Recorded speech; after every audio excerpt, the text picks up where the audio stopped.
প্রথমে 10ই অক্টোবর, তারপর 17ই অক্টোবর। এক সপ্তাহের মধ্যে জেসপের বন্ধ কারখানায় দুবার আগুন। এটা নিছকই অগ্নিকাণ্ড নাকি নেপথ্যে কোনো চক্রান্ত? প্রমোটারি চক্রের হাত নেই তো? এরকমই নানা প্রশ্ন উঠছে। ঘটনা তদন্ত শুরু করেছে সিআইডি। বুধবার তারা কারখানায় গিয়ে নমুনা সংগ্রহ করে।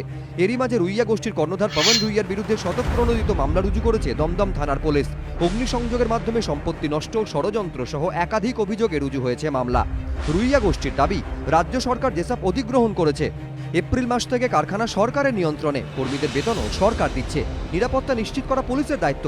আমাদের ঘাড়ে কিভাবে দায়িত্ব বর্তায়? কারখানা আগুনে পুড়ে গেলেও সরকারের হাতেই থাকবে। প্রমোটার চক্রের তত্ত্ব কিভাবে আসে? পুলিশের মতো একই ধারায় মামলা দায়ের করেছে দমকলও।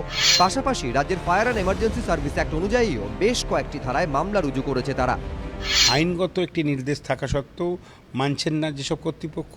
দ্বিতীয় কথা, তারা যখন গেটগুলোকে প্রোটেক্টেড করছেন, সেগুলোকে নষ্ট করার জন্য আগুন লাগিয়ে দেওয়ার একটা প্রচেষ্টা হচ্ছে। যেভাবে বিভিন্ন জায়গায় আগুন ধরেছে, এটা অন্তর্ঘাত ছাড়া অন্য বিষয় হতে পারে না বলে তারাও জানিয়েছে। এসবের মাঝেই মঙ্গলবার রাতে যেসব কারখানায় চুরির অভিযোগে 4 জনকে গ্রেফতার করেছে পুলিশ। পুলিশ সূত্রে দাবি, রাতে কয়েকজন বহিরাগত কারখানার ভেতরে ঢুকে যন্ত্রাংশ চুরি করতে গেলে হাতে নাতে ধরা পড়ে। এই পরিস্থিতিতে যেসব কারখানায় নজরদারি বাড়ানো হয়েছে, বসানো হয়েছে পুলিশ পিকেট।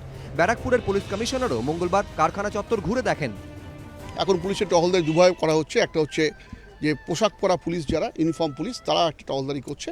এছাড়া আমরা সিভিল ড্রেসে এখানে একটা অ্যাম্বুশ সিস্টেম চালু করেছি, যাতে চোরেরা এলে ধরা পড়ে। সেরকম সেই অ্যাম্বুশ টিমের কাছে কালকে রাতে 4 জন চোর কিছু ধরা পড়েছে, তাদের বিরুদ্ধে একটা মামলা করা হয়েছে। দমদম বিমানবন্দরের উল্টো দিকে প্রায় 67 একর জায়গা জুড়ে জেসপের এই কারখানা অনেক দিন ধরে বন্ধ। বিস্তীর্ণ এলাকা জুড়ে এখন শুধুই আগাছা।